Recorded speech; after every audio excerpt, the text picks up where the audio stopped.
TT, thanks for joining me, mate. No Arsenal worries. 1, Newcastle 0. You enjoyed that trip up the other day? Yeah, because we got the 3 points. The football was not the greatest, No, it wasn't. but given the fact that we knew we were trying to integrate a lot of the new players, we had a few players coming back from, the international tournaments that were not starting. There was no Lacazette, no Torreira. I feel that this was the perfect game for us, given the situation with what's going on with Newcastle at the moment. I saw the protest before the game. I thought there'd be more people staying away. So do we. But I suppose it's the love of the club, not the man. You know what I mean? It's kind of, we've been in a similar situation, not to the severity of Newcastle, because I can see what Mike Ashley does for you guys. But I know what it feels like to not want to stay away.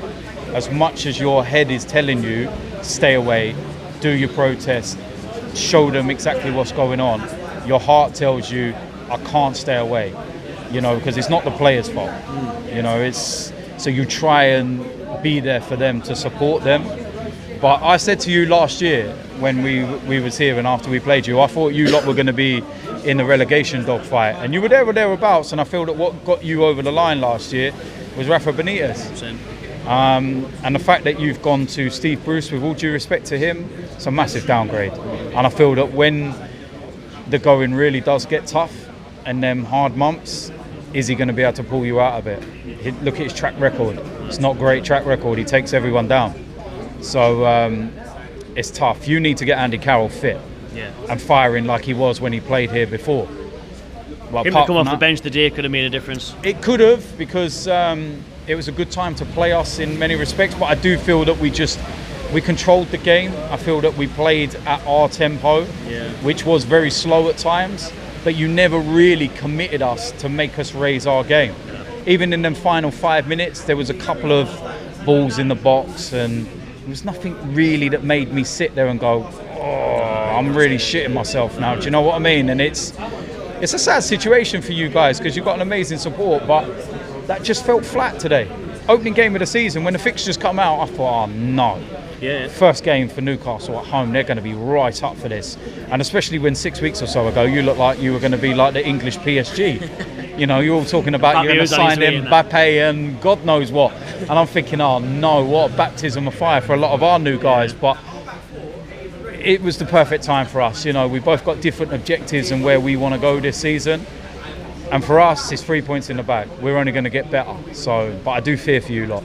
I watched your interview after the Europa League final when you said, look, Newcastle are about to get taken over. Because obviously Sky Sports, everyone were reporting it was days away.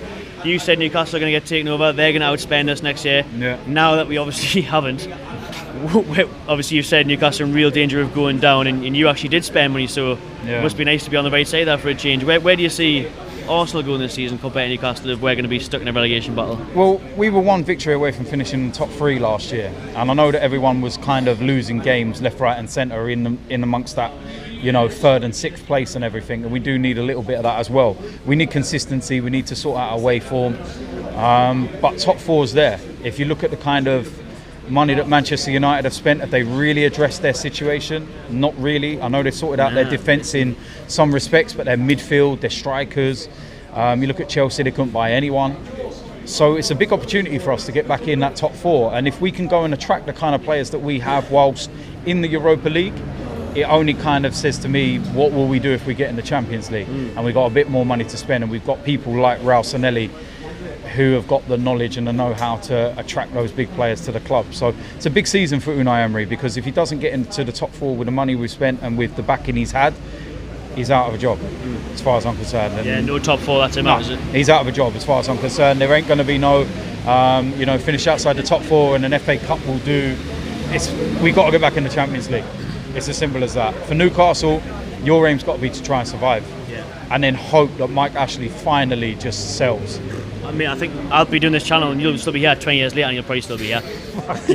I feel sorry for you guys. But the face swap, his face up will still be standing here, just looking old and grey, and he'll still be here. It's just, I don't know what happened. I don't know the ins and outs of what's going on at Newcastle, but I don't know what happened with this takeover. I don't know whether it was Mike Ashley that said no, he got greedy and he was like, well, they're not giving as much as I want and this, that, the other. But at the end of the day, right, all I keep seeing are reports of Mike Ashley buying out all these chains of, retail stores. Jack and Wills stuff. last week. Yeah, it's like when I heard he bought Jack Wills, I thought you'd bought a new player.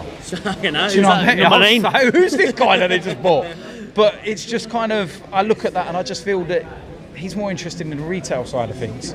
Yeah, Newcastle was his kind of little play thing. Yeah. He's had his fun. Just give it back to the club, man. Just go away, man. And I'm not a Geordie, but I can imagine what you lot are like. And I've got to know, like yourselves and other people that are very, very passionate Newcastle fans, and it's not nice to see.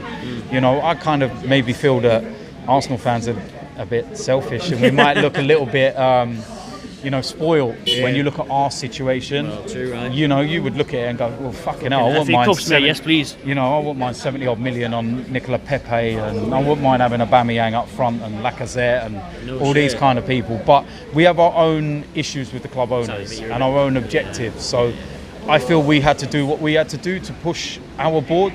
You lot need to do and keep doing what you're doing. I feel that maybe if you keep losing games, and maybe the games that are coming up are not big ones like Arsenal, you might be able to get more backing behind you. And I feel that's when you'll start to make change, because that's what we did at the Emirates. When we started staying away and the crowds were empty, Josh Kroenke come over, saw the empty stadium and was like, this ain't happening. Arsene Wenger was out of the door. And the only way you're going to really start to push Mike Ashley is if you don't have people come through the door. Exactly. But I wish you luck for the rest of the season, man, and I hope you get him out eventually. Yeah, cheers, bro. Appreciate it. No worries, Thanks, man. Thanks for your time. time. No worries.